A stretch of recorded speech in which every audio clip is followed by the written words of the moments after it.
Welcome to the 1 Million Mile Road Trip. I'm Tommy.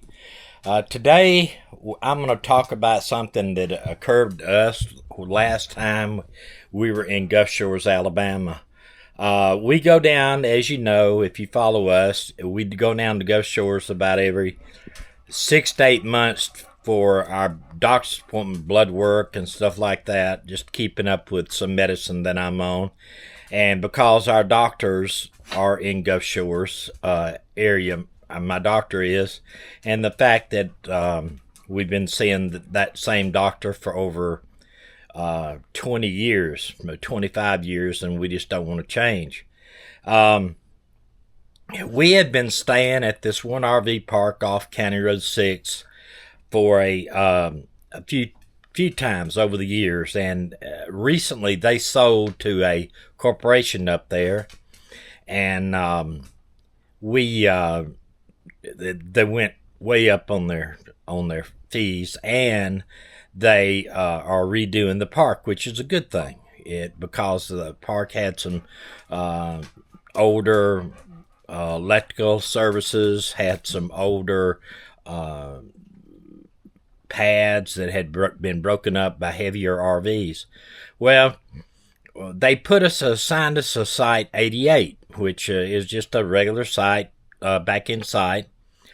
And I started back in the RV there, and we had parked, and I was putting the jacks down and fixing to plug in, and the neighbor came out and said, whoa, you need to watch that site. The guy that was there before you had some electrical issues. And so this guy comes up from the park in a golf cart. You know, they take you around the sites. And he said, I have completely worked up that electrical pedestal, and had put all new wiring in it, new ground, new everything, because the guy said that the neighbor next door said he thought it was the ground that was causing the problem. And the guy said, no, I reworked the whole pedestal. I put all new wiring in it and everything. I said, okay. He said that he was basically the park's electrician. So he said, go ahead and plug in. So I said, all right. So I plugged in, and as soon as we plugged in, Medina was out there. It sounded like on our surge protector that we had, it sounded like they was frying eggs. That's exactly what it sounded like. So I said, unplug us. So I was in the driver's seat, and she unplugged us, and we decided we were going to move. They said, something's up. If you don't feel safe, we'll move you. So I'm going to show you. This is the surge protector that gave us. We had this thing for a couple of years. Never, ever gave us any problem. Really just did a great job.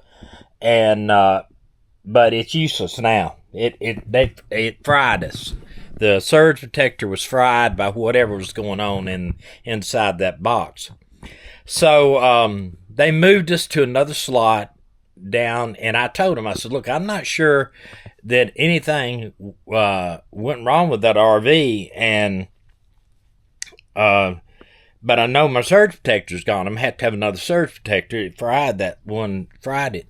I said, if there's, what I really need is your electrician's name and his Alabama license number, where he's electricians, so I can submit it to my insurance. You know, if y'all are not going to pay for that. They said they wouldn't pay for me. I don't understand that too. It's their problem, but they wouldn't pay for it. Well, they told me that they didn't have to have a licensed electrician, that anybody could work on their electricity inside their park. And I said, no. I said, I believe you're wrong about that. So I did call the state. The state said they had to have a licensed electrician, and also gave me the state license, what it says about it on the computer, and I'll include it here for y'all to see that. So I sent them a copy of it and said, hey, y'all have got to be state licensed. It doesn't say anything about you can work on your own property. You can if you build in a house or something. you can work on your own property, use it to work on your own property, but it's not the same if you're renting a slot out for RVers. It says that in the law. So I sent that to them, nothing. So they refused to pay. I bought a $200 surge protector from Camping World. Those the only people that had it, and asked them to pay for a new surge protector, and they refused. So they're not really concerned about what happens to your RV from their electrical system. That's what I gathered. They kind of blamed it on me. Said, "Oh, it must have been your surge protector." No. And it may be the fact that you don't have a licensed electrician. That's what I think. I really hate to even publicize this because we sincerely like the people that run the campground, the older people. I did talk to the head over the park now that works for the corporation. It was a female. She was no help.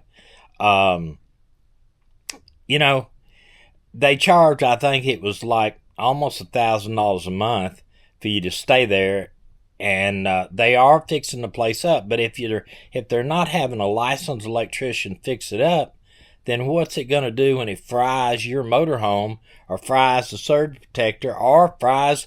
I was worried about it getting through the surge protector and doing some damage to the motorhome. Now, I'm going to show you a couple of things that I would get if I were you, and I've ordered one of these already. It's a little prior to you hooking up your line with the surge protector on your motorhome. You plug it in, and it analyzes the electricity. It's just one more step before you plug in your RV, and I should have had one, but that's not the thing I get it. I don't feel like it's our responsibility as RVers to make sure that your place you're renting is safe with safe electricity. That should be the park. That's their responsibility. Although, you should take the extra responsibility by getting a surge protector. I hate to think if I had not had a surge protector on here, what it would have done to the electrical system on my RV. And they just refused to even admit that it could be their fault. Although they did not rent that spot out the rest of the time we were there. We were there almost a month. We didn't have a choice. I had appointments. I had a procedure on my back to do. And also, this woman came up to us while we were there and said they had rented that same spot last year and had electrical problems also. So, it was a problem spot. The electrical was a problem. And so, I'm just going to suggest you get one of these little things. It costs about $25. Plug it into your electrical spot prior to hooking your wire up to your RV with your surge protector on it, and if it shows it looks good, then you can do that. But you're pretty much at your own risk at any of these parks, because apparently they will not, well, I won't say all of them, but this particular one will not back up, and do what they said they're going to do. I don't know that I'm going to share the name of the park right now, but if somebody will, if they want to put a comment in there and talk about it, it's, first RV park you come to on County Road 6 off Highway 59 on the left. So that'll tell you which big park it is. And, I'm very disappointed at the way they were. The people that run the park, the way it used to be, the man that used to own it, super good guy. He had 2 RV parks, but the big corporation took it over. And the big corporation's not going to be putting up, they're not going to be, what I've seen, they're not going to be friendly or admit when they're wrong. They figure, hey, they got the money, the little guy doesn't. So the only thing I can do is file a complaint with the state of Alabama, which that is probably be my next step. So anyway, hope this helped. If you got any questions, please put it in the comments. Give us a thumbs up, thumbs down. Tell me if you've had experiences like this before in the comments. I sure would appreciate it.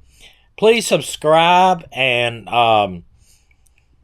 we're, now I just ask you to please subscribe to the channel and follow us. We're fixing to go out to California. A lot of stops on the way. We're actually headed there right now. We're in Mississippi.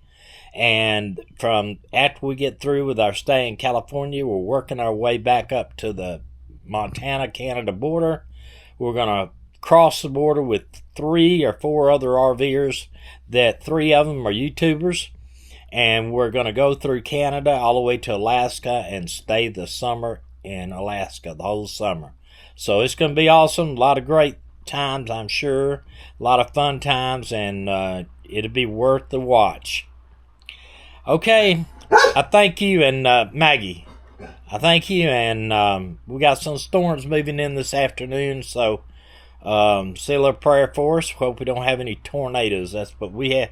We're actually moose stalking. Not really moose stalking. We're staying in my wife's stepmother's driveway where her brother's here, and they do have a storm cellar, but we're not using any electricity from them, so hope we don't have to run the generator much with this rain. So anyway, hope you watched the video, and I hope this helped you in some way. And if you have a question, put it in the comments. I'll be glad to answer it.